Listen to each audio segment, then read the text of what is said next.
Welcome to episode 411 of the show. At the last episode, I think I told you about an encounter with my colleague while we were at the brides and babies wedding fair. And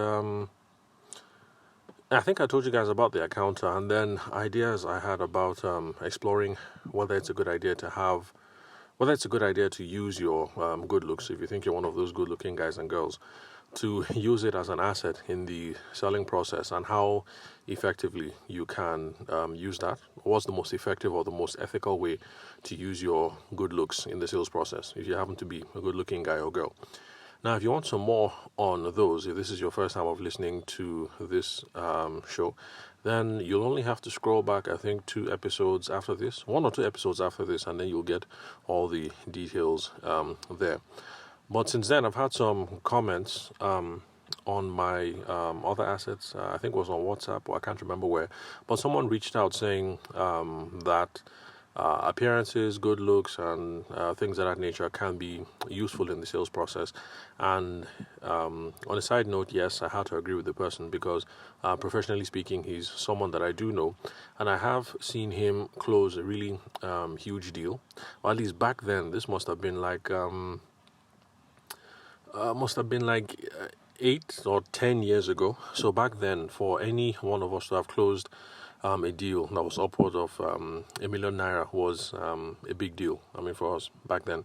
So he's in the video production space. He currently has one movie out in cinemas, and they're going to be on Netflix pretty soon. I'll get some details about the movie and then I'll share it here. So in his early days, the whole packaging thing was part of his ploy in the sales process. But if you remember in previous episodes when talking about these sorts of things, I've always tried to emphasize that sometimes it's not about how we look, our packaging, whether we're good looking, how we sound, stuff like that. Now, all these things do help to move the sales process forward, but they are not the critical elements on which the sale ultimately rests. So nobody's going to buy from you ultimately because they think you're good looking or you sound nice or what else. And that's the reason why I keep emphasizing competency and credibility and all these other things, because this individual, I'll actually get the link to the movie and put it up here so you can see the kind of work that this guy produces. So he's highly credible.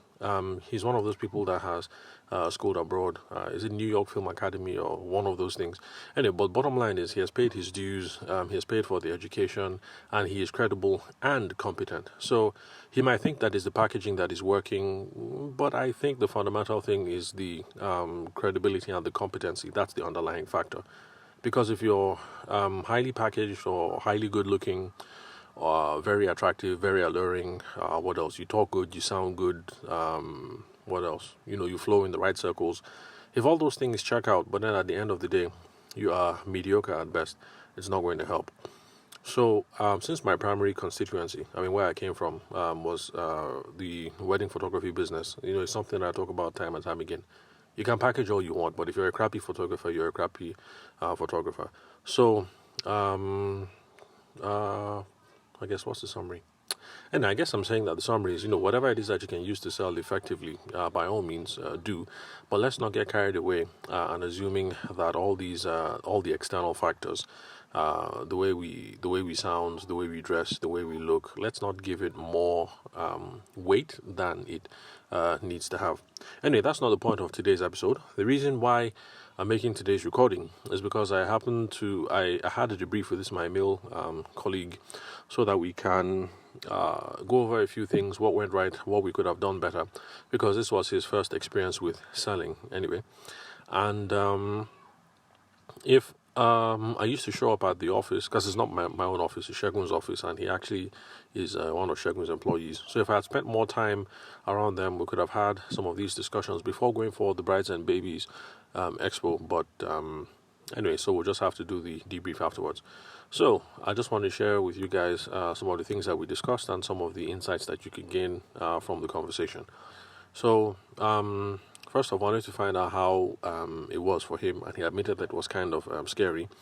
And I told him that it's not out of place because it actually is unnerving for most people to be thrown into that kind of environment the first time, because expos can be noisy, and then you have hundreds of people moving all over the place, and then your employer, in this case Shagun, basically just says, hey, go and get people to talk to.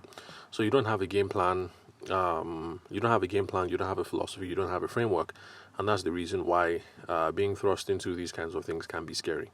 But I told him that he handled himself okay, and eventually he was able to get comfortable with the whole process, and so it's a good thing. Now he's had a taste of it. We've had some conversations, so he's going to be better prepared the next time round, and he's looking forward to the next time that we can have another expo. So since we already had the conversations about what was appropriate, what was not appropriate, us being guys, is it appropriate to? How do you? How do you say hello to potential brides especially, because guys approaching other guys at a trade fair, I guess that's not a problem.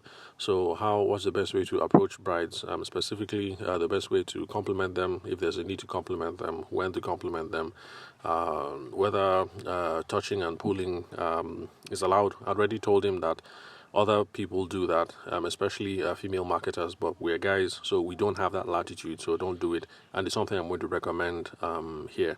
So guys, you're talking with a female, this is the first time you're just meeting her.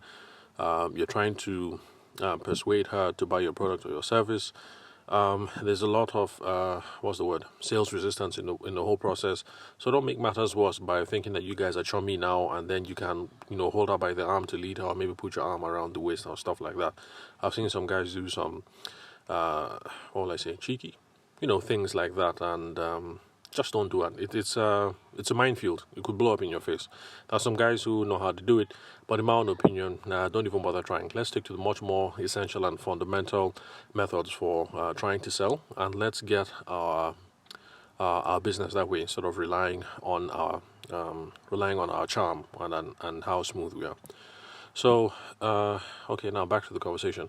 So I told him that pretty much what we're trying to do in this kind of context, first of all, is to make sure that we're talking to qualified prospects. And a qualified prospect is someone who wants or needs what we have, our product or our service. And let's see what else. There's a sense of urgency, so they're getting ready to take action. And I also told him about, want, need, urgency. Okay, yes, and that they should also be able to afford. And so I told him that when we go for these trade fairs, all these expos, that's pretty much what it is that we're trying to do.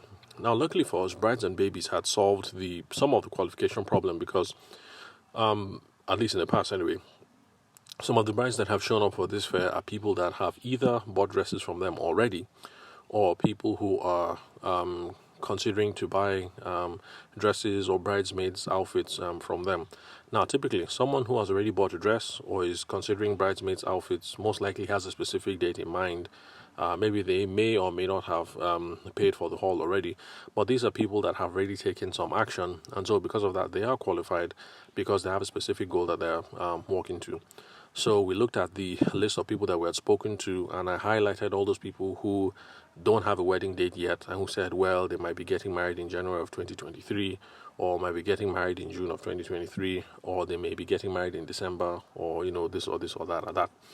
So I told him that when it comes to the urgency matrix, those are people who might not be qualified, but these are questions that we have to ask, because in some situations it's possible that the bride and groom are really hoping for December, and they really want, let's say, December 16th or December 17th, but then the family members are saying, oh no, let's make it later, ticket prices might be cheaper for people to travel in January, blah blah blah blah blah.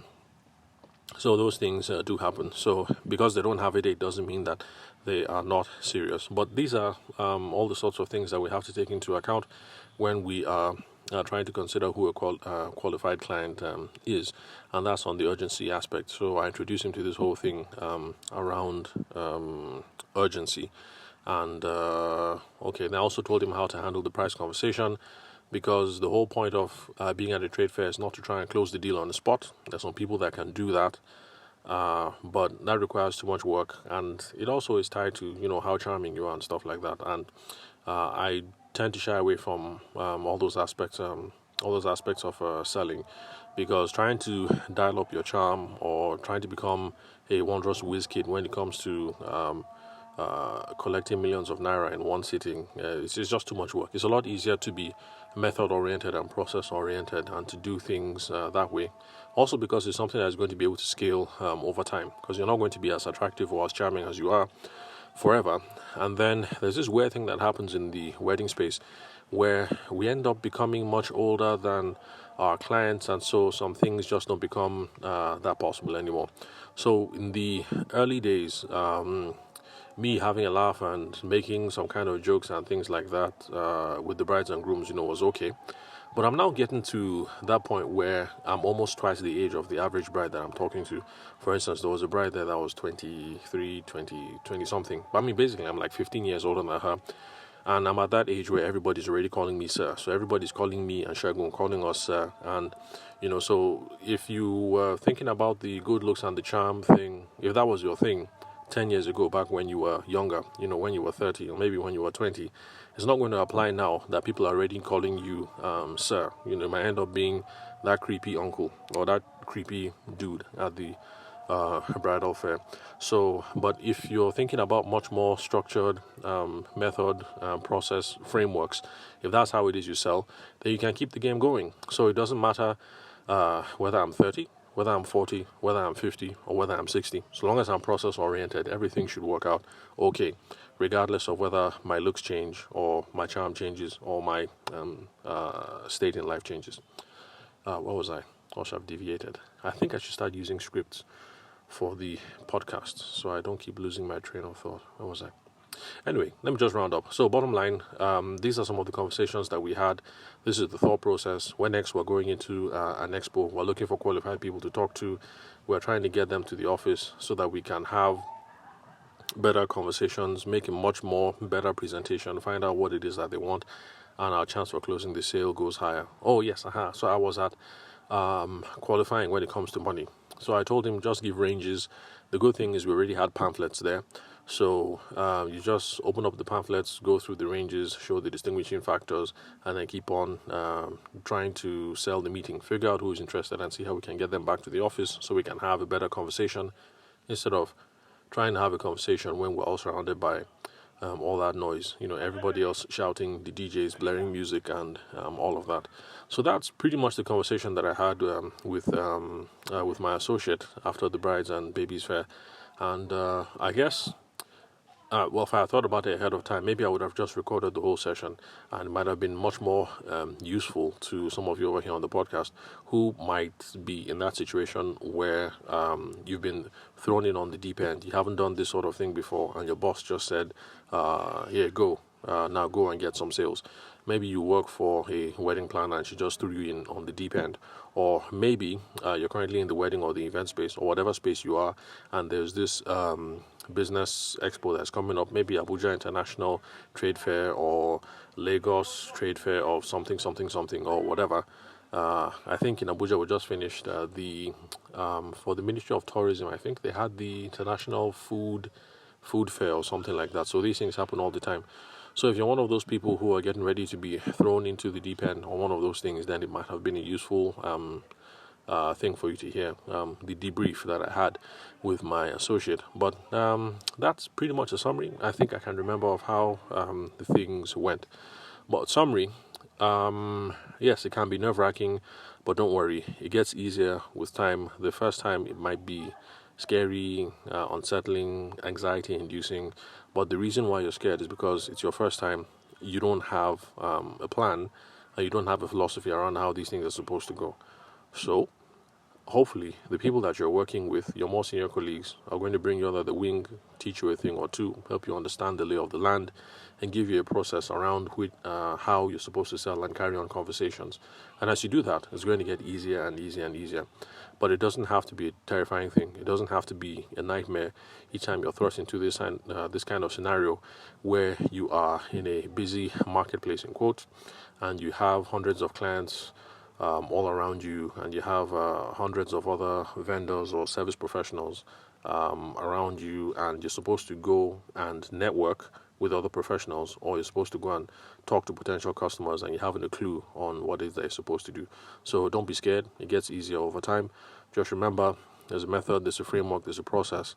Try and figure out what that process is. And when you do that, everything should be great. Everything is going to be okay. So thank you very much for listening to today's episode. I'll catch you guys at the next recording.